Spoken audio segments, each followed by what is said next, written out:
Hello everyone, আসসালামু আলাইকুম। আমি সাদিয়া আহমেদ। নতুন একটি ভিডিওতে সবাইকে স্বাগতম। আশা করি সবাই ভালো আছো, আমিও আলহামদুলিল্লাহ ভালো আছি। তো দেখতে দেখতে 2024 সালের প্রায় শেষ সীমান্তে আমরা। তো 2025 আসতেছে, তো সবাইকে প্রথমেই 2025 সালের অগ্রিম শুভেচ্ছা। তো তোমরা দেখতে পাচ্ছ আজকে আমি আছি আমার মেডিকেল কলেজ ক্যাম্পাসের, মানে ফার্স্ট ক্যাম্পাসে, মেডিকেল কলেজের ফার্স্ট ক্যাম্পাসে। তো সেখানে আসার পর যে ব্যাপারটা দেখলাম যে এখানে 2025কে তারা বরণ করে নিচ্ছে, মানে 25 আসার আগমনীতে তারা ক্যাম্পাসটাকে সাজাচ্ছে। তো আমি তার জন্য সবাইকে 2025 সালের অগ্রিম শুভেচ্ছা জানাচ্ছি। তো এই 2024 সালটা অনেকের জন্য অনেক আনন্দের কেটেছে। অনেক কিছু তোমরা পেয়েছো বা আমরা পেয়েছি, বা অনেক কিছু হারিয়েছি।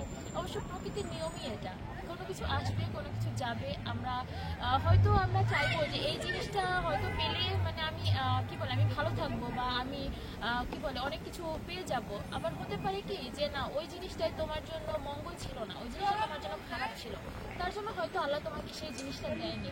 তো আমরা যে জিনিসগুলো পেয়েছি অলওয়েজ তার জন্য আমরা সন্তুষ্ট থাকবো, আর যে জিনিসগুলো আমরা পাইনি তার জন্য আমরা সন্তুষ্ট থাকবো। হয়তো সেই জিনিসগুলো আমাদের জন্য মঙ্গলকর ছিল না। আমি আবারও তোমাদের 2025 সালের অগ্রিম শুভেচ্ছা জানাচ্ছি। আর 2025 সালের আমার যারা ছোট ভাই বোনরা, তোমরা যারা মেডিকেল ভর্তি পরীক্ষা দিচ্ছ, তোমাদের জন্য আমার অনেক অনেক দোয়া। তোমরা খুব ভালো মতো পড়াশোনা করো। তোমরা তোমাদের দেখা গেল 2025 সালটাই তোমাদের জন্য বেস্ট একটা বছর হতে পারে, বা তোমাদের জন্য মানে তো যে একটা মেডিকেল ভর্তি পরীক্ষার্থী, তার মানে সে ছোটবেলা থেকেই তার বুকে এই লালিত পালিত স্বপ্ন থাকে যে আমি মেডিকেলে পড়বো, আমি ডাক্তার হব। তো সেক্ষেত্রে তোমার যদি চান্স হয়, এর থেকে বড় সুখ, এর থেকে বড় মানে আত্মতৃপ্তি আর কোনো কিছুতে মানে হতে পারে না। যেমনটা তোমার বাবা মা খুশি হবে, তেমনটা তুমি, তেমনটা তোমার আশেপাশের মানুষ হবে। তো হতে পারে 2025 সালটা তোমার জীবনের বেস্ট একটা বছর। তো এটাই তোমাদের সবার জন্য আমার দোয়া রইল। আর তারপরেও ওই যে বললাম না যে মানে কেউ আমরা যে কোনো জিনিস চাইলেই পাই, বা কেউ আমরা পাই না, হয়তো এর মানে যেটা পাই না হয়তো তার থেকেও ভালো কিছু আমরা পরবর্তীতে ডিজার্ভ করি, বা সেই জিনিসটা আমাদের জন্য কল্যাণকর নয়, এমনটা হতে পারে। আর এক্ষেত্রে যাদের তোমাদের চান্স হবে না, বা যারা তোমরা চান্স পাবা না, তারা তোমরা মন খারাপ করবা না। জেনে রাখবা যে এর থেকে হয়তো ভালো কিছু তোমরা ডিজার্ভ করো, বা হয়তো এর থেকেও ভালো কোনো পর্যায়ে তোমরা যাবে। তো সেক্ষেত্রে যাদের মেডিকেল পড়ার স্বপ্ন বা মেডিকেল যাদের ইচ্ছা, তারা চাইলে দেশের বাইরে সরকারি মেডিকেল ইউনিভার্সিটিতে এডমিশন নিতে পারো। তোমরা জেনে থাকবে যে আমি কিরগিজস্তানের একটি সরকারি মেডিকেল ইউনিভার্সিটিতে 3rd ইয়ার অধ্যয়নরত একজন শিক্ষার্থী। তো কিরগিজস্তানে তোমার বছরে 2টা সেশনে স্টুডেন্ট অ্যাডমিশন নেওয়া হয়। তোমরা যে ব্যাপারটা জেনে থাকবে, একটা ফেব্রুয়ারি সেশন, একটা সেপ্টেম্বর সেশন। তো বর্তমান সেপ্টেম্বর সেশন ক্লোজ হয়ে গেছে, তো ফেব্রুয়ারি সেশন অলরেডি শুরু হয়ে গেছে। তো তোমরা এখানে অ্যাডমিট নিতে পারো, তো এখানে পড়াশোনার জন্য আসতে পারো। তো প্রথম অবস্থা আমি আজকে তোমাদের এটা বলবো যে এখানে অ্যাডমিশন নেওয়ার জন্য তোমাদের কোন কোন ডকুমেন্টস প্রথম অবস্থায় থাকতে হবে। তো সেক্ষেত্রে সর্বপ্রথম উঠে আসবে তোমাদের পাসপোর্ট, কারণ পাসপোর্ট ছাড়া তুমি এখানে অ্যাডমিশন নিয়ে এখানে এসে এখানে ভর্তি হতে পারবে না। কারণ তোমার অ্যাডমিশন লেটারের ক্ষেত্রে যেটা আমাদের প্রয়োজন, তোমার এসএসসি মার্কশিট, এক কপি সাদা ব্যাকগ্রাউন্ড ফটো, তারপরে তোমার ভ্যালিড জিমেল, এগুলো দিয়ে তুমি এখানে অ্যাডমিশন ঠিকই নিতে পারবা, কিন্তু তোমার পাসপোর্ট না হলে তুমি ভিসা পাবা না।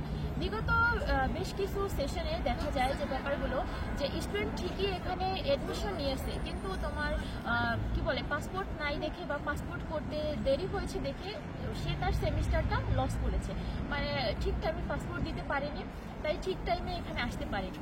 যে ব্যাপারটা আমার সাথে হয়েছিল, আমি ঠিক টাইমে পাসপোর্ট করতে পারিনি, দেন আমার মানে যেখানে সেপ্টেম্বর সেশন, সেখানে আমি অক্টোবরের লাস্ট দিকে এখানে আসি। তো যাই হোক, তোমরা প্রথম অবস্থায় তোমার মানে প্রথম অবস্থায় যে কাজটা তোমরা আগায় রাখবা সেটা পাসপোর্ট। তো আমার কাছে অনেকেই একটা প্রশ্ন করো যে আপু আমার তো এনআইডি কার্ড নাই, সেক্ষেত্রে আমি কীভাবে পাসপোর্ট করবো? তো সেক্ষেত্রে তোমার জন্ম নিবন্ধনের সনদপত্র থেকে তুমি পাসপোর্ট করবে। আর সেক্ষেত্রে তোমার বাবা মায়ের এনআইডি কার্ড প্রয়োজন হবে। তোমার বাবা মায়ের এনআইডি কার্ড তুমি জোগাড় রাখবে, তোমার জন্ম নিবন্ধন, এইগুলো দিয়ে তুমি পাসপোর্ট করতে পারো, যেটা 5 বছর মেয়াদি পাসপোর্ট। আর যদি তোমার এনআইডি কার্ড থেকে থাকে, সেক্ষেত্রে তুমি 10 বছর মেয়াদি পাসপোর্টটা করে নেবে।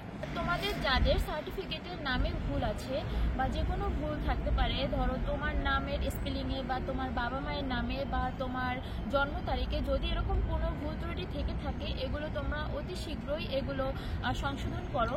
কারণ যদি তোমার এই ভুলটা থেকে যায়, সেক্ষেত্রে তুমি যখন পাসপোর্ট করবে, পাসপোর্টেও সেই ভুল অনুসারেই আসবে। তারপরে তোমার এখানে পরবর্তীতে যে তুমি অ্যাডমিশন নেবে এবং ভিসা প্রসেসিং, সেক্ষেত্রে তোমার সমস্যা হতে পারে। তো তোমার যদি কোনো ওরকম ভুল ত্রুটি থেকে থাকে, সেক্ষেত্রে তুমি সংশোধন করে নাও। তোমাদের সার্টিফিকেট মার্কশিটগুলো খুব তাড়াতাড়ি করেই কলেজ থেকে তোমরা উঠিয়ে নাও, কলেজ বা স্কুল থেকে তোমরা উঠিয়ে নাও। আর যাদের ক্ষেত্রে যেসব কলেজ থেকে এখনও ধরো তোমার মার্কশিট দেওয়া শুরু করেনি, তাদের ক্ষেত্রে তোমাদের প্রফেশনাল সার্টিফিকেটের জন্য আবেদন করতে হবে। এবং আমি আমার পরবর্তীতে এই নিয়ে একটা ভিডিও বানাবো যে কিভাবে তোমরা প্রফেশনাল সার্টিফিকেটের জন্য আবেদন করতে পারো এবং কিভাবে সেই সার্টিফিকেটটা তোমরা পাবে। তো সেই সম্পর্কে পরবর্তী ভিডিওতে আমি তোমাদের ডিটেলসে দেওয়ার চেষ্টা করব। তোমরা জেনে থাকবে বর্তমানে এখানে সেপ্টেম্বর সেশন অলরেডি ক্লোজড এবং ফেব্রুয়ারি সেশন অলরেডি ওপেন হয়ে গেছে। তো সেক্ষেত্রে তোমরা যদি কেউ অ্যাডমিশন নিতে চাও, সেক্ষেত্রে আমার হোয়াটসঅ্যাপ নাম্বারে তোমরা তোমাদের সকল ডকুমেন্টসগুলো আমাকে সেন্ড করবে এবং আমি সেগুলো ইউনিভার্সিটিতে জমা দিয়ে তোমরা তোমাদের অ্যাডমিশন কনফার্ম করতে পারো। আর তোমাদের যে কোনো প্রয়োজনে আমার হোয়াটসঅ্যাপে এবং মেসেঞ্জারে তোমরা যোগাযোগ করতে পারো। সেক্ষেত্রে ডিসক্রিপশন বক্সে আমার হোয়াটসঅ্যাপ নাম্বার এবং ফেসবুক আইডির লিঙ্ক দেওয়া থাকবে। আর ভিডিওটি যদি তোমাদের ভালো লেগে থাকে, তাহলে অবশ্যই চ্যানেলটি সাবস্ক্রাইব করবে, যাতে পরবর্তী ভিডিও আসা মাত্রই তোমরা দেখতে পারো। আর তোমাদের সবার জন্য আমার আবারও অনেক অনেক দোয়া এবং শুভকামনা। 2025 সালটা তোমাদের জন্য বেস্ট একটা বছর হয়ে উঠুক। তোমরা সবাই তোমাদের কাঙ্ক্ষিত লক্ষ্যে পৌঁছাও, সাদা অ্যাপ্রন গায়ে জড়াও, বাবা মায়ের স্বপ্ন, নিজের স্বপ্ন পূরণ করো। আর আমার জন্য তোমরা দোয়া করিও, তোমাদের জন্য আমার দোয়া রইল। ভালো থেকো সবাই। আল্লাহ হাফিজ। আসসালামু আলাইকুম।